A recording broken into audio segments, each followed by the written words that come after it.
বাংলাদেশে দেখেন, ইন্ডিয়ার একটা ট্রলার, বাংলাদেশের দেখেন ভাই কি অবস্থা। দেখেন কিটা রিক্স, ইঞ্জিনের দমু ছাড়া দেখেন, ইঞ্জিনের দমু ছাড়া দেখেন ভাই, এটা কি? এই ওরা তো ডুবি মরবি ভাই, ইঞ্জিনে তো আগুন ধরে যাবে, আগুন ধরে যাবে। এটা দেখেন কি একটা অবস্থা। ওরে বাবা, এটা কি ভাই?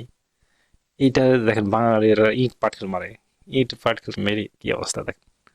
ওরে, এটা মানে ইঞ্জিনের দমও দেখেন, রিক্স, এসব কোনো কোন সময় ইঞ্জিন বাস্ট হয়ে যাবে। কারণ এটা তো মেশিন, তা মোবিল ইঞ্জিন, এটা গরম, মোবিল গরম হলে বাস্ট হবেই।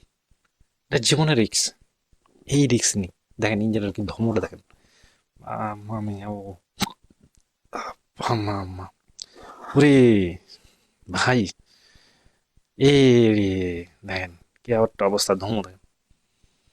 মানুষ তারপরেও জীবনে বেঁচে থাকার দিন দৌড়েছি হে, বেঁচে থাকার দিন ইঞ্জিনটা বাস্ট হয়ে গেলে কি হবে আপনার, কি করবেন আপনি?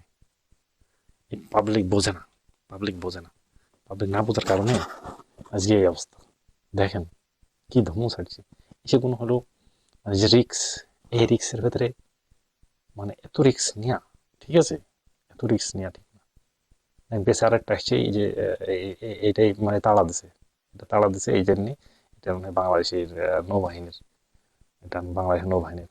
দেখেন কি একটা রিক্স ভাই, এটা কথা হলো জীবনে, মানে এই মাছ ধরতে গিয়ে একটা অবস্থা ভাই, এটা একটা বিশাল, বিশাল একটা মানে কি বলবো, এটা রিক্স, এই রিক্স নিয়ে সেমন করা একদম ঠিক না। দেখেন ওরে বাবা, ধুমু দেখেন, বিকট ধুমু, ইঞ্জিনের ধুমু মানে আগুন ধরে যাবে, এটা আগুন ধরে যাবে, এটা বাঁচার কোনো পদ্ধতি পাবে না, ঠিক আছে ভাই। এত তো রিক্স নি মানে, দেখেন কি একটা অবস্থা, মানে বাঙালিরাও ইট পাটকেল মেরে তাড়া দেয়, এসব কোনো কি আর বলে, দেখেন কি একটা অবস্থা। ওরে বাবা, আরে পাবলিক, পাবলিক মানে কি বলবো, হুচুকে পাল্লাই পাবলিক, হুচুকের পাবলিক সব।